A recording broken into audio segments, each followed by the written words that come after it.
y'all, and welcome back, or if you're new around here, hello and welcome. My name is Katie Marie. In today's video, we're going to do another 3 looks, 1 palette video, and this time we're going to feature a brand new brand to me. It's from the brand Fantasy Cosmetica, and this is the Bard palette. Now, Fantasy Cosmetica is a brand that I've had my eye on for a little while now. I think they have 3 palettes, or at least 3 palettes from when I started paying attention to them. 3 palettes out, including this one, and I have been curious to try them, and when I saw them releasing this palette, which the color story looks like this, I was like, okay, we gotta try this out. This is the palette for me. Let's try a new brand out. And so I picked it up and it just arrived here. It launched not too long ago, and so I wanted to try and get this video up and out to you guys relatively quickly. So if you're at all curious in this brand and wanted to hear my thoughts, here they are in this video. As I said, it's gonna be 3 looks, 1 palette. I'm gonna do 1 look in a voiceover style, and I'm gonna give you guys my thoughts as I'm doing it. And it is the 3rd time that I've used the palette, but we're gonna do that first, where I can talk to you guys about the palette and kind of tell you guys my thoughts about the palette and how, how it's been working for me. Then we'll transition into the other 2 palettes that I created before sitting down to film this video. The other 2 looks, I think I said palettes before, the other 2 looks that I created with this palette, and it's just gonna be a music overlay in the background, no voiceover, no talk through, anything like that, just so you guys can see me applying them. And then from there, we'll transition back here to talk about my overall thoughts, opinions, and review for this palette. So with that said, let's go ahead and transition over to creating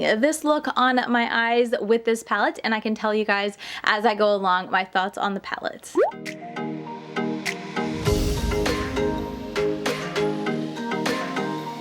Okay, so I'm just starting off with a little Gerard Clean Canvas eyeshadow base. I always try to switch up my primers in the beginning just to see how different ones behave. I was getting a little lazy with that, not gonna lie. My last Palette Palooza, I actually had to leave a note in the video because I didn't try an all matte eyeshadow look and I didn't try a certain type of primer, so I was trying that out and I found out that that eyeshadow primer did not work well at all with those mattes. So I was doing that with this palette, and I've discovered that I tried, now this was also the primer that I had that issue with the last palette that I had to leave a note in the Palette Palooza, but it's a Kaleidos Tone Activator Eye Primer. It's like a clearish type of, I mean, it's a tiny tint to it, but it's pretty clear, transparent, dries down super like matte, doesn't leave any tacky finish. But anyway, I tried this with it before, and you guys are gonna see it's the brown look with like the blue pop on the eye. The mattes didn't want to grip on, so I'm going back to a more tacky, this is like concealer-esque, but kind of focusing on having a tacky finish. And I'm going to try this out again because the first look I did with this was beautiful, and it was, I used a primer. It had a little bit of a tacky finish when it was done, and I had no issues packing the color on. So pretty sure that's the culprit, but we're going to test it out and make sure for this final look as we talk through. But I used the green on at my outer corner, and like I said, I packed it down, it seemed fine, but as I was working with it, it didn't really want to stick as much as I wanted to in the outer corners. So we're going to see how it performs today. Let's see, I'm going to use, I think this is going to be too dark for the inner corner, but I kind of want to make it really deep dark but still green leaning on the outer corner. I'm not sure. I think I'm going to take a combination of this shade and this shade on the outer corner, and I'm going to mix it kind of in the pan, just tap a couple times into each of them on my brush. Looks like it's turning like a dark brown green, but let's see what color takes over, and then I'll figure out where I want to go from there, because I like for the outer corner to be more of a grungy green, but I don't know, that green, while it's dark, it's not super dark for what I have in my head. So we're gonna see, let me add a little bit more green. We're gonna see what I can create with this. Well, I think that's pretty dark. We'll go with that. And then I'm gonna take green, just this solid color green up here, and then I'm gonna take this shade the rest of the way, keeping it pretty small going towards my inner corner. That created more of like a really dark, kind of brown green, I guess. So I think that's gonna work with what I have envisioned. So now, as I said, I'm just gonna go straight into that green, and I'm going to pack it on here before moving it upwards. Yeah, that's how bright that green was. It's beautiful, but I was kind of wanting a little bit more depth in here. I'm gonna try to see how intense I can get the depth and like saturation of color in this last look. Both of the other looks are very pretty. I had no issues with it. The first one I did, I thought was beautiful. I think it's going just fine. I was trying to make sure it wasn't patching as I'm adding, because that was the issue I was having with the previous look. But so far, no patching. I'm doing a lot of packing, so the real test will be when I start doing blending on top of all this. And then I'm gonna take this tiny little brush. Let me clean it off. This is a Give Me Glow G327 brush. I'm gonna pick up that dark purple. Might even need to go, I need to go even smaller. What type of smaller? I really just want to keep it right in here. We're gonna use this one. This is the B3 from Blend Bunny. I'm going to put this right in the rest of the way. Ooh, it's looking real purple. Very pretty. I mean, I guess it is a burgundy purple. But I feel like the first look I used it with the yellow and the orange. You guys are going to see it here in a minute, but because I mixed all those colors together, I feel like it leaned more of the kind of red burgundy, but this is looking a little bit more purple. So we're going to do that. I'm going to kind of meet the two there. On top of that, I'm going to take this yellow right on top of that purple, and then on the outer for this more greeny section, I'm going to take the orange. I'm going to put this right on top of here. The orange probably would have been the better bet to go on top of here, but I already did a look where like I said, I blended the purple or the burgundy shade into the orange, then into the yellow, and it created a really pretty seamless blend, and as I said, made it look a little bit more red. So anyway, I want to see how it works with the purple just using the yellow. It should kind of make its own orange on the in-between, kind of just a gradient if it'll blend out nicely. Going back into that purple, touching it up a little bit, and then the yellow. These shades, when I'm dipping into them, into the pan, they pick up nicely, a little bit powdery, but nothing crazy powdery, so I'm not concerned at all like it being too powdery or like coming up out of the pan and onto my brush too pigmented. I feel like the amount that I'm getting is like really easy and nice to work with. Feels pretty smooth when you touch it. So far going on nicely as I'm setting it down and whatnot. Okay, and then now I'm gonna take a little bit more of a fluffier brush. Wouldn't mind a little bit more of a denser brush. I'm not quite sure I have a clean one though. Let me look. We'll do this one. This is an e.l.f. Detail crease brush. That should work, and I'm gonna go into that orange as I said, and we're gonna put that on the outer edges. Kind of forgot to work on making sure I stayed in focus, and I just clicked it to focus, so hopefully you guys weren't blurry. I'm gonna tap that over before I start working on blending. That's a nice bright orange all by itself. Very pretty. I'm gonna blend that up into that yellow a little bit. And then now let me blend it up before I come down and try to get these two to mesh. Probably gonna have to go into that green to get it to mesh. I'm gonna take that brush that I used for the green. I didn't add any more green to it, but I'm gonna just take the edges. Now that I have some color down, I'm just going to use it to buff out that green into the orange. I'm gonna pick up a little bit of the orange on that same brush. That's something I often do, is pick up the opposite color on the brush that I used the previous color on, just to kind of help almost mix them on the brush so that they kind of mix at that transition point a little bit better, like that. Go back to that orange, pack it back down. Oh yeah, and I do have my face done, so let me bring this down here. Kind of work at blending all this out. Okay, so maybe it's the green color in general, because you see this? I don't know if you could see this. Really not sure if it's gonna come across on camera, but it's definitely leaving my eyelid, which isn't ideal. I mean, maybe it's because I mixed the two, but that shouldn't be an issue. Like I said, I used that purple one all over my outer corner and was blending and stuff around it and didn't notice it wanting to leave my eyelid at all. So I do think it's the green shade specifically, something in that formula that's making it a little problematic and not wanting to stick down. That's a bummer. Because the other two looks you see in this video, or the first look I should say, I'll make sure I put it right after this one. That first look that you're gonna see after this, I had absolutely no issues blending. I thought everything was amazing, honestly. No issues at all, no patching issues, but the second look and then this one, I'm playing with the greens in it, and that's what's giving me trouble. So I'm not a big fan of this green, which is unfortunate because I love the color of it, but it's messing up my eye look.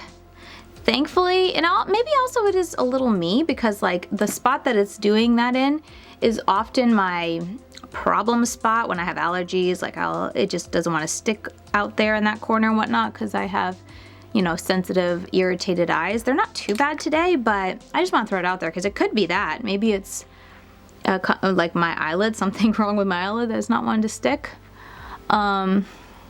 But I was also wearing a makeup look previously, but again, I took it all off. I made sure my eyes were dry, and my eyes were dry, and then I put primer on top of it, so it shouldn't be an issue. But this line right here is kind of following roughly, you know, where I had my wing liner beforehand. So I don't know if it's like my eyeliner, because I had eyeliner there for half the day, and now that I'm trying to create another look on top, is not wanting to stick. That's a bummer. I'm having these issues because I was not expecting to have them, so I'm like, I'm gonna need to continue testing this out a little bit more. I was hoping to give you more of a complete review on this with 3 looks, but I'm definitely gonna have to use this green one more time without mixing it with the purple, I guess, to really see if that's the issue. Because the other shades I've used more than a couple times, you know, I used especially this orange and the orange with all 3 looks, and I have had no issues. Same with the yellow. The purple I've used in 2 of the looks and had no issues. But this green, I'll have to use it one more time and see, but it's not looking hot. Okay, so at this point, I'm just gonna take, let's see, the yellow that I used, gonna make sure this is all blended. I'm just gonna make sure the 2 kind of where they meet up looks good. I'm gonna try to go back into that green and work at marrying the 2. Maybe I should go into the purple more so, because like I said, I didn't have any issues blending that purple at all with any of the looks. So, probably just because for whatever reason, this green isn't, something with the formula, it just isn't wanting to play. Like when I stuck it down initially, packed it down, it was fine. It's when I start to blend and kind of want to mesh shades into it, that's when it's just like, no, I'm out of here, I'm leaving. So, oh well, I'm gonna move on from here. Let's keep it moving. I want to use this on the inner portion of my eye, and then what should I use on the outer? I think I'm gonna use this one. And I've definitely noticed with this, you need something tacky, just helps it stick. But then also you need a really flat brush, or honestly, even the flattest brush I have does not compare to just using my finger, because it shows up so much more beautifully. You'll see that in the other tutorials that I show after this, but it just shows up so much more beautifully if I just use my finger. It looks like wet looking, it's so intense on my lid. It's beautiful. So I'm gonna start with a brush. The best brush that I found, if it's not a sponge tip applicator, is the F75. But let's go into that purple, or that green. It's kind of like a duochrome type of green. And I'm just gonna stick it down right here and create like a cut crease. I like this type of shade. It's one of those really intense, almost foil type of shades, but they has like a seafoam green is how I would describe it. I have no idea the proper name of it, but I like this shade of green. I'm just gonna cut it up here roughly, as smoothly as I can, but it's pretty rough if I don't cut it with like a concealer, but I just don't want to spend the time to cut it out with concealer first. So we're just gonna do it like this, get that faux cut look, cut crease look. Like that, and then bring it over. This shade actually shows up pretty nice without needing to use your finger. The green, or the blue also did that. I didn't really feel like I had to use my finger at all. The other shades, I feel like they were pretty enough on their own, but it kind of really shone, I guess these 2 specifically. They were fine with a brush, but when I used my finger, it was like, wow. And I'll show you that with the red here in a minute, or that purple red. I guess it's more red burgundy. And then the other shade I've just used as an inner corner highlight, and it works fine with a brush. I haven't tried it all over my lid though. All right, and I'm just gonna clean my brush off roughly and dip into that other shade, that burgundy shade. This is a little bit more loose. That first shade I showed you, this shade, and even this shade a little bit, it's a little bit more flaky, but this shade is definitely the flakiest out of the whole palette. These 2 are really nice and smooth to pick up. This one also nice and smooth to pick up. This one's a little bit, got a little bit of flake there if you're really digging in there, but this one has a decent amount of just like flakiness that appears as you're trying to like pick it up on your brush. For the most part, I can get it pretty smooth on my brush, so it's not too bad, but you can see it in the pan. And I'm just gonna put this down on top. So yeah, as you can see, like, I think that's fine. That looks decently pretty, just like that. But I feel like the true intensity of the color, and maybe even the shiftiness, doesn't really come out unless you use your finger, which I'll show you here in a minute. But a brush is just so much easier to blend. So that's what it looks like without. Like, it's pretty, but it's like almost a pinky color, and it's very faint. And I mean, you're gonna see all this during the tutorials, because I show you guys kind of like as I'm doing with the brush, and then what it looks like with my finger, but like, look at that. And I feel like I can see a shift even just sitting here a lot of bit easier, but definitely can almost just see it sitting here, whereas before it just looked like a pretty shadow. I couldn't tell any shift. But this, yeah, it's almost like a flaky foil finish. Oh, maybe we'll just cover up that oopsie with the green on the outer corner. But yeah, look at that. Okay, so now I'm gonna take that green, I guess. I'll mix the green and the burgundy again on my brush and see if I can. I usually try to kind of smooth out or just make a better transition here between the shimmer and the matte, but these shimmers are very, especially this pink one and I feel like the gold one, they're a little bit more of a thicker like feel and look to them. They just, I don't know, it's a little bit more, not like super thick, I don't mean that in a bad way, but they have like a thickness to them, and so these mattes are pretty, I feel like, thin, especially this one that's not even wanting to stick, but they're a bit more thin, so I feel like you can kind of tell even when I tried to smooth it out and give a smoother transition, you can still kind of tell where the shimmer ends. This side looks better where the outside is. This side just is not wanting to stick at all. And I'm gonna feel so bad if it's just me and my eyes, because I don't think I've heard anyone say that they've had problems with this palette, but sorry. But it's just the green. I have not had a good experience at all with the green in this one. What is it even called? I keep just saying inspiration. I just keep calling it the green. But that inspiration shade, ugh. I feel like I need to try it at least once more, but honestly, I'm just so over it. I'm like, I don't want to try it again. All right, I'm just gonna take that burgundy now underneath. I'm going to just stamp this under, and I feel like I want to cover it with a wing, but you know what? I did a wing during the look where I used this green on the outer corner because I was having issues, and I was like, oh, I'm gonna cover it up with a wing. But I mean, I'm gonna leave it. That way you guys can really see when I get up close. You guys can see what I'm talking about when I say it's just not wanting to stick. So as much as I do want to put a wing on, I'm not going anywhere the rest of the day. Just hanging around my house, so it's okay if my makeup looks a little bit funky in the outer corner, but I'll leave it that way. Like I said, when I do my close-ups of this look at the end, you guys can see kind of what I mean by, like, yeah, it's just kind of all disappeared. And like I said, it was kind of roughly where my liner was, but my liner wasn't that big. So I don't think it's because I had eyeliner or like makeup on before this. And like I said, still it was, the green was a problem with that previous look too. And I don't think it's because like I'm combining colors I shouldn't be together, because like I've definitely combined green and burgundy together before to get a brown. So I don't know, could be my fault, but it's definitely hasn't been the best experience trying to use this green in the palette. The other shades are great though. Don't mean to like totally dog on this palette. The other shades, other mattes, I had no issues with. I'm gonna just take a clean one because I feel like I've gotten really messy out here trying to fix this. Oh, I shouldn't be doing that because yeah, I just took it right off. Shoot. Okay. This side looks a lot better. I'm gonna have to do a close-up of this side too, and then show this side just to be fair so you guys can see, because this side also was kind of doing that same thing with the green out here, but it's nowhere near as bad as this side. So either my allergies are playing into it, or maybe I'm just messing with this side more as I'm chatting with you guys on camera because I'm doing the other eye off camera a bit. I don't know. I try to be as, you know, fair as I can across the board and as like even as I can, and like, you know, making sure I'm doing the same thing on each eye. And, you know, using the palette all the different ways that I can and telling you guys honestly how it is. But this palette has been a little bit tricky to test it because I feel like there could be some variables, but I don't think so. Like, I think it's just that shade. I don't think it's like my eyeball, or it's not the concealer, because I tried two different types of concealers, one more tacky, one more clear and translucent.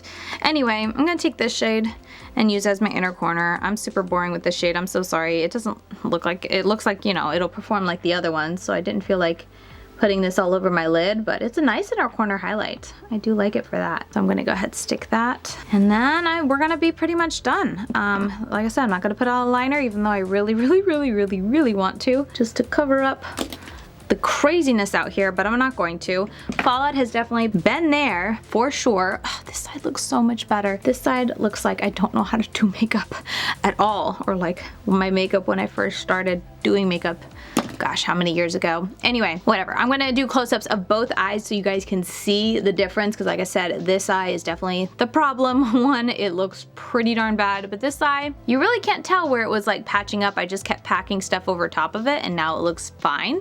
Like, and I didn't even have to pack that much, but it definitely was wanting to kind of dust off like this one was, but I just added more and it seemed to have solved the issue. This side did not solve the issue, just continued to make it worse. So I'll do both of those close-ups, and then from there we're gonna roll into the other two looks, which like I said, I'm going to do the first one where I had no issues. We'll do that one first, and then we'll do the other look that I had issues doing, the green on the outer corner. We'll do that, and then we'll meet back here. I'll give you guys my final thoughts.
Okay, so to sum up this video, let's talk about my review of this palette, which has just gotten a lot more complicated because, as I said, I really thought that the reason that green didn't want to work for me was because of the eyeshadow primer. But now that I've tried two different type of primers that were vastly different, and I went with a primer that I feel like I don't have as many issues with palettes if I go for a more concealer type one that stays a little tacky, because the way I do my makeup, those tend to perform and just like work the best with palettes when it comes to the style and the way I pack and blend my shadows. But now that that also had its own issues with the green, I really do think the green in here is just not the best green that I've ever tried from a brand. So as much as I hate to say it, I just don't think that that green is very good. But besides that, the other mattes in this palette, the three other ones, are nice. Like, I had no issues. Used them, you know, in various different ways, various different packing and blending with three different type of eyeshadow primers, and didn't have any issues at all. So 3 out of 4 mattes are nice, but still, when you have a 9-pan palette and only 3 mattes are worth, you know, dipping into, it does definitely limit this. Because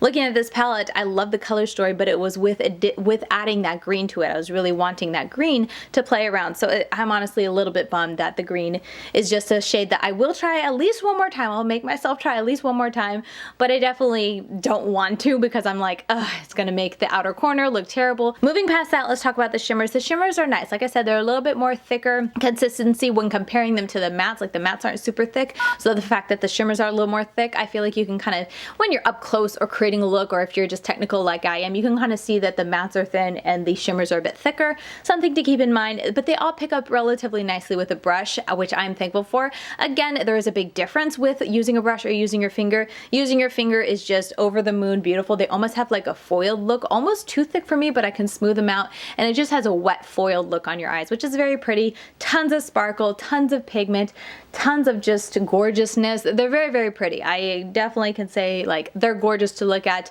Using them, like, are they one of my favorite, you know, type of shimmers to use? They have their pros and cons. I can't say they're my favorite, just because, like, to really get their beauty, you do really need to use your finger with them, but they're definitely up there with, like, you know, here's my absolute favorite, here's my absolute worst. They're above the halfway mark, if that makes sense at all. Like, I do like them. They're not as messy as some really beautiful sparkly shadows are to work with, which I appreciate. They're not super messy in the pan. They're not super flaky and chunky. I do not like chunky shadows. And like I said, this one, Wanderer, got a little bit chunky, but it mostly stayed in the pan. I was able to, when I went to put it on my eyes, it didn't look too chunky. But these two definitely, I feel like picking them up and putting them on the eyes, they're very smooth to go on. They don't quite have the same type of like chunkiness or flakiness that the other shadows have. So overall, those are my thoughts on this palette. I feel like I'm very torn as to, like, if I would recommend this. With this video, and honestly with most of my videos, I just try to give you guys the pros and cons, what I think about a palette, and then let you decide for yourself if it's some, you know, a type of palette that you think is worth the money that you want to pick up. For me personally, looking at this palette, I will appreciate the color story. I will appreciate the gorgeousness of the shimmers in here and the looks that I was able to get out of this palette. But as far as, like, looking at it and, you know, thinking about the palette as a whole and the issues that I was having with especially that green, a little bit of regret purchasing. I think, you know, I was hyping it up in my mind because, like I said, I've been watching this brand for a little bit. I've been hearing good things, so I was hoping and expecting good things. So the fact that one of the shades really isn't working with me, it's got me bummed. I'll say that for sure. So let me know your thoughts down below. Am I just using this wrong? Do you have this palette? Did you experience any issues with the green? Is it just me? You know, sometimes you can have that palette, or just one random palette when they're, you know, releasing palettes just has a really dud shade for whatever reason. Something went wrong in production. Who knows? Totally can happen. So maybe that's the case here. So I would love to hear if you have this palette. Have you noticed any issues with the green? Let me know that down below in the comments. But overall, that's going to be my thoughts on this palette. I always feel bad whenever I can't sit down and give you guys, you know, overall really positive review. There are some issues with this palette, but I do always try to be, you know, honest and just straightforward with you guys when it comes to palettes. And hopefully that information will help you in deciding, you know, if you want to purchase a palette or not. So yeah, with all that said, that is going to do it for me for this video. I hope you guys enjoyed it, and I hope you enjoyed seeing the different looks that I was able to create with the Bard palette. And yeah, as always, I'm over on Instagram, LadyKatie92 over there if you want to follow me for reels, up close eye pictures, all that sort of thing. And yeah, with that said, I will see you guys very soon in my next video. Bye guys.